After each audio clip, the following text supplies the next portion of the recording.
Et quand la tristesse arrive, je sais tu es là, toujours près de moi.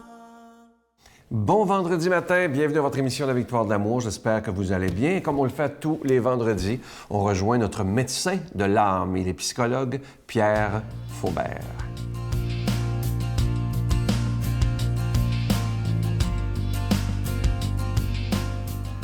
Bonjour, bon vendredi. J'aimerais partager avec vous ce matin un auteur dont je crois que je vous ai déjà parlé. Vous savez, à 66 ans, je commence à perdre un peu la mémoire, mais je prends des risques. Alors voici, c'est Viktor Frankl. Viktor Frankl qui a vécu dans des camps de concentration, évidemment pas par choix, mais qui, à travers cette expérience-là, en tant que psychiatre qu'il était, a découvert que pour survivre à travers les camps, eh bien, c'est le sens qui comptait, c'est d'avoir un sens à sa vie.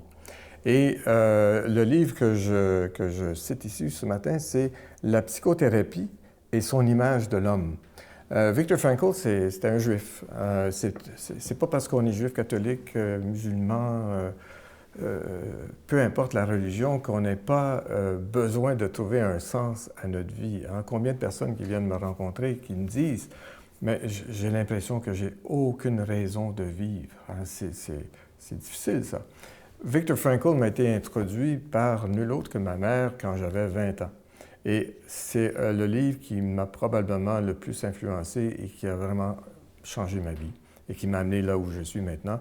Parce que ce que je souhaite faire, c'est tout faire parce que ça a un sens. Pour moi, là, agir sans que ça ait de sens, c'est comme être mort. Hein?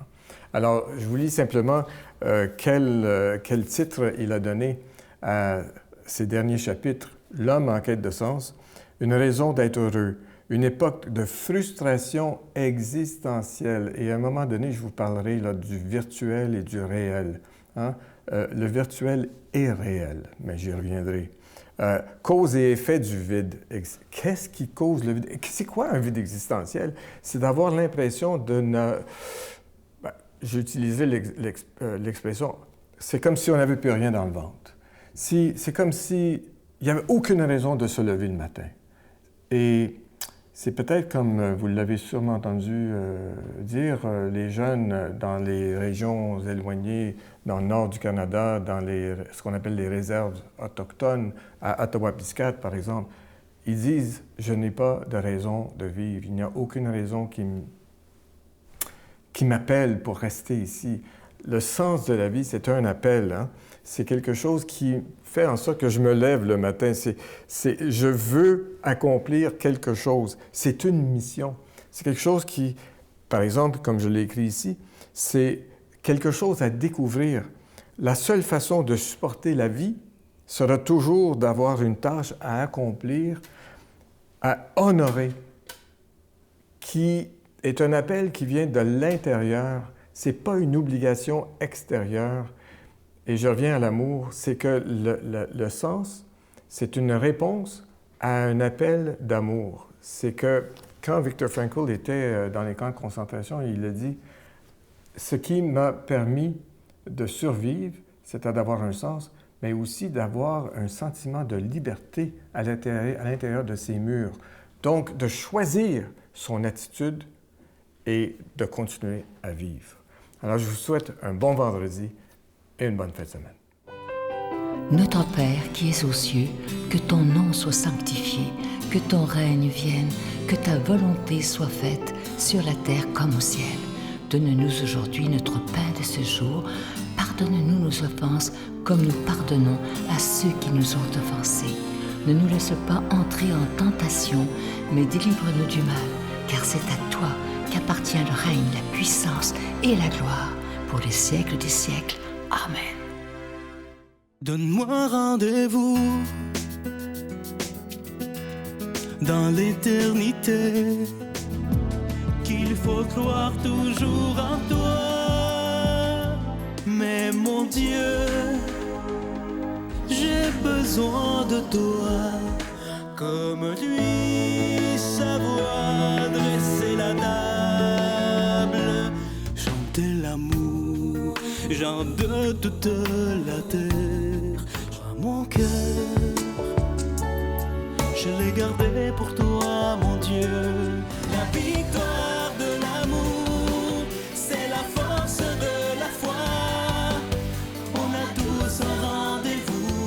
Si vous saviez comme moi, je suis heureux de vous parler du cadeau du mois de juin. Je vous dis, c'est une belle exclusivité de la Victoire de l'amour. Ça nous vient directement de l'Italie. Vous voyez à l'écran, c'est une belle croix murale qui est en bois et vous voyez le magnifique nom de Jésus qui est doré.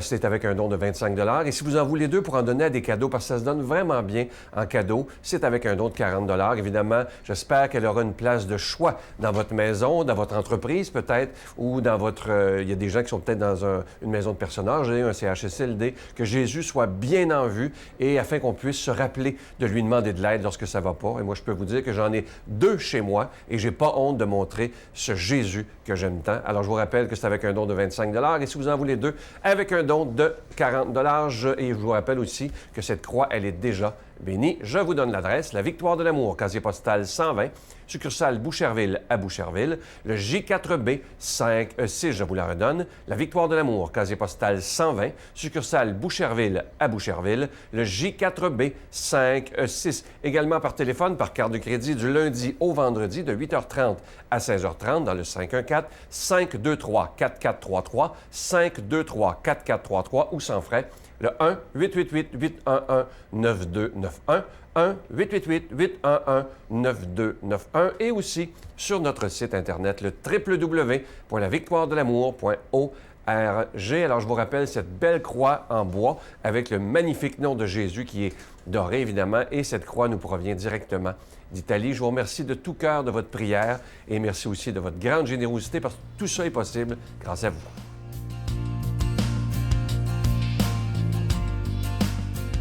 Mon Dieu, donnez-moi la sérénité d'accepter les choses que je ne peux changer, le courage de changer les choses que je peux et la sagesse d'en connaître la différence.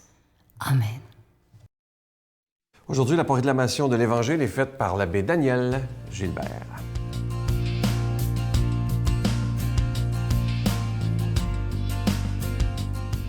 Jésus disait cette parabole. « Si l'un de vous a 100 brebis et en perd une, ne laisse-t-il pas les 99 autres dans le désert pour aller chercher celle qui est perdue jusqu'à ce qu'il la retrouve? Quand il l'a retrouvée, tout joyeux, il la prend sur ses épaules. Et de retour chez lui, il réunit ses amis et ses voisins. Il leur dit, « Réjouissez-vous avec moi, car j'ai retrouvé ma brebis, celle qui était perdue. » Je vous le dis, c'est ainsi qu'il y aura de la joie dans le ciel pour un seul pécheur qui se convertit, plus que pour 99 justes qui n'ont pas besoin de conversion. Acclamons la parole de Dieu. Bonjour, chers amis, j'espère que vous allez bien ce matin. Nous sommes déjà rendus au mois de juin et vous savez qu'aujourd'hui, c'est la fête du Sacré-Cœur de Jésus. Une fête pour nous les chrétiens qui nous rappelle que le cœur de Jésus, là, c'est un cœur d'amour, un cœur sacré, c'est-à-dire un cœur saint, rempli de la présence de Dieu. Mais je veux aussi souligner ce matin que c'est la journée mondiale de prière pour la sanctification des prêtres. Je ne sais pas si vous saviez ça, là, mais c'est en 1995 que le pape Jean-Paul II a institué cette journée et qui est célébrée toujours à la fête du Sacré-Cœur de Jésus. Alors, vous savez qu'au Québec, il n'y a plus beaucoup de prêtres. Nous sommes un petit reste, comme on pourrait dire. Alors, j'ai une pensée ce matin pour tous mes confrères un peu partout dans le monde qui consacrent leur vie, leur temps, leur énergie, leur cœur pour annoncer l'Évangile, annoncer la bonne nouvelle. Et ce, à temps et à contre-temps, comme dirait l'apôtre Saint Paul.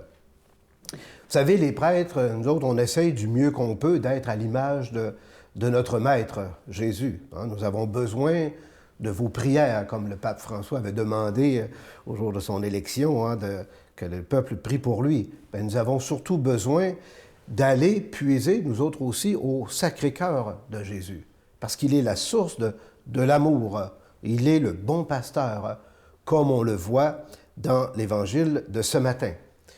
Et en lisant l'Évangile ce matin, ça me rappelle cette belle image qu'un jour j'avais vue sur Internet, d'une petite brebis là, qui regardait son berger qui avait l'air fatigué, puis qui disait aux autres petites brebis, à ses amis, une chance que le Seigneur est le berger de notre berger.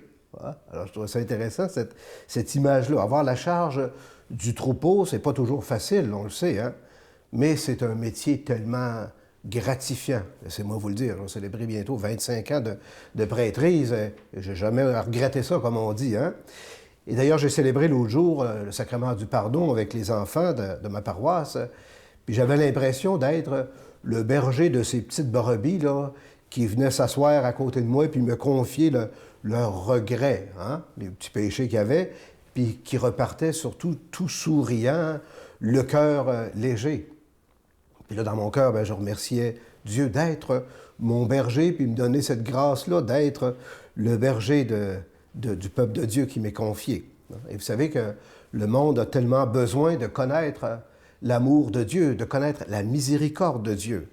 Et encore une fois, je vous le dis, le pape François, il parle souvent de la miséricorde de Dieu, comme si c'était ça son message central. Et ça l'est effectivement dans l'Évangile pour Jésus. Vous savez, des fois, je me dis qu'il faut avoir, nous autres aussi, un cœur d'enfant pour se laisser toucher par cet amour que Dieu a pour tout le monde, mais aussi pour ces efforts que Dieu fait pour nous trouver. Vous savez, quand je commentais cet évangile-là avec les enfants, je leur demandais jusqu'à quand le berger il est prêt à aller pour chercher ses brebis, sa brebis égarée. Puis là, je les confrontais un peu. Je lui disais, est-ce que c'est jusqu'à minuit, hein, jusqu'à ce qu'il soit bien fatigué, qu'il se décourage, puis qu'il dise, qu'elle se débrouille. Puis là, les enfants, ils disaient, non, jusqu'à ce qu'il la retrouve. Jusqu'à ce qu'il la retrouve. Voyez-vous, le bon berger, là, c'est l'attitude qu'il a envers nous ce matin. Quand on parle du Sacré-Cœur de Jésus, c'est de ce Dieu-là qu'on parle. Cette image de Dieu-là qui est la bonne image de Dieu. De ce Dieu qui a un cœur consacré à l'amour puis qui fait tout pour nous trouver. Mais encore faut-il se laisser trouver, hein? Vous savez, on ne peut pas toujours se cacher à Dieu. Hein? À un moment donné, il faut accepter qu'il vienne à nous par sa parole, et puis c'est ça qu'il fait ce matin, par la parole que je vous commente. En tout cas, en cette fête du Sacré-Cœur de Jésus, puis en cette journée de prière pour les prêtres, eh bien, je demande au Seigneur, non, je vous demande plutôt d'avoir une prière pour vos prêtres, qui sont d'abord et avant tout des êtres humains comme vous, hein?